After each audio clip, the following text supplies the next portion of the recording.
Hello, welcome to another EagleSix test video. Today we're going to be testing the Tokyo Murray AA12. So, very lovely looking gun. Certainly stands out. Yeah, so this one here is, so we've done a power upgrade on it. So with the M95 spring, we've fit 3 Prometheus 300mm barrels, 3 Prometheus purple hop rubbers, and we'll fit the EagleSix flat hop arms in there, and we'll fit the Warhead motor in here, the standard type. That's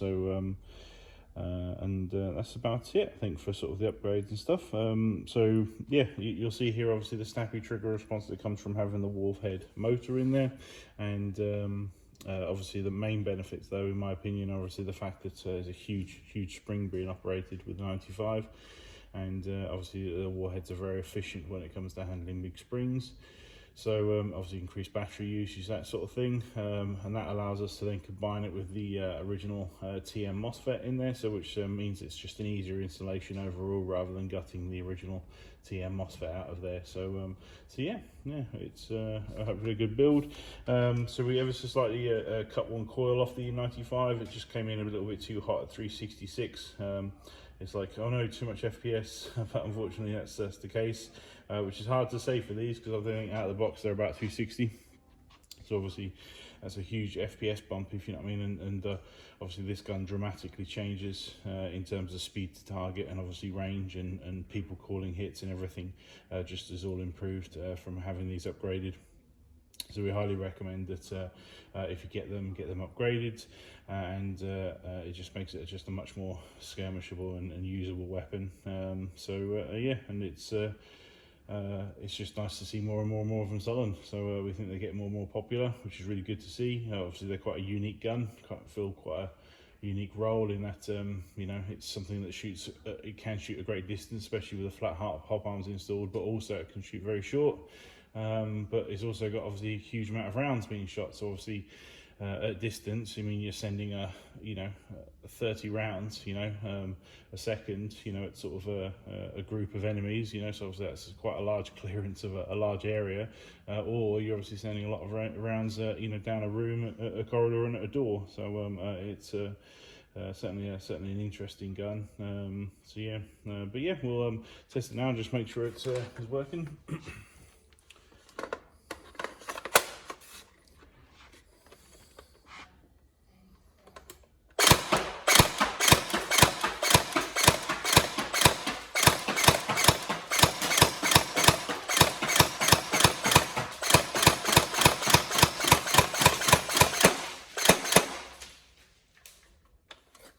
So even though it's got a MOSFET on the system, it still technically has a mechanical trigger, and obviously, it is possible to still do not lockups, but sort of half trigger pull where you start and stop the system. So you still need trigger discipline on these to just do full trigger pulls. It's only on the new MP5 that Murray has moved over entirely to electronic switch circuits, so a mechanical switch combined with a MOSFET in this one for obviously the reduced switch resistance, and so obviously you don't get the arcing, and obviously the performance benefits that come from a MOSFET system. But obviously on the new MP5 it's moved over to an actual electronic switch, where it detects the movement of it, so that's nice to see Murray's progression, if you know what I mean, but it just means on this one it's going to be a full trigger pull.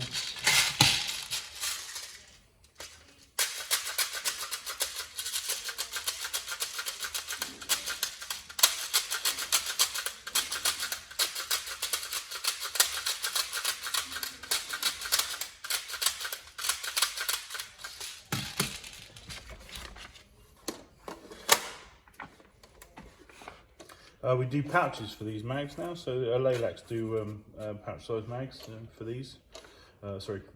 Pouches that will fit these size mags, so AA12 one specifically.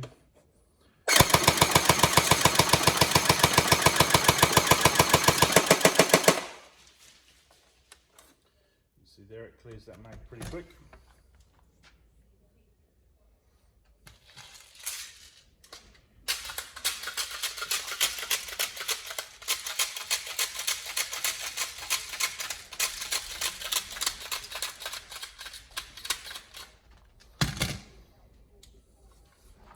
So obviously this gun was famous from the Expendables movie, but it's also in Black Widow film, so Scarlett Johansson was in it. So you can get your Scarlett Johansson loadouts going on, so the white leather.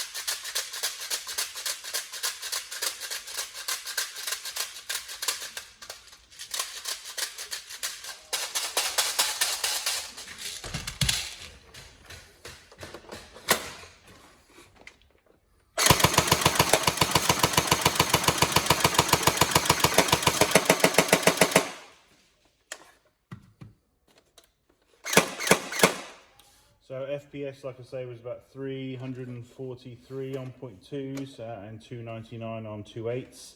Yeah, it's a decent FPS there, and obviously you got the potential to go heavier if you wanted ammo wise. We're always stuck in a bit of a hard place with these guns because you know, we all know that obviously more range and more accuracy comes from heavier ammos, and that's obviously what we recommend for all the next gen stuff is the heavier ammos. But you know, this thing is going to rinse ammo, so we're building them more for 2.8s than we are for the heavy stuff, just because not that you can't use them, but just more that you know, most people are probably going to be you know, obviously pouring thousands of rounds into a box mag and, you know, just emptying the thing, and obviously that's an expensive day if you're just pouring out 3.2 ammo into a forest or into a field. So so yeah, it's hopefully a good gun. Hopefully you guys enjoy the video.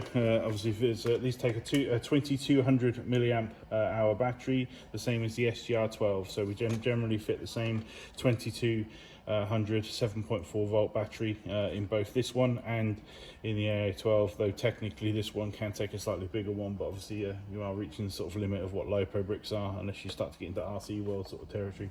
For the average Airsoft one, about 2200 is about as big as you get for a 7.4 volt brick. So yeah, that's about it, I think. So if any other questions, just put them in the comments. Obviously the description for the build will be a description, and yeah, we hope you enjoy. Thank you very much.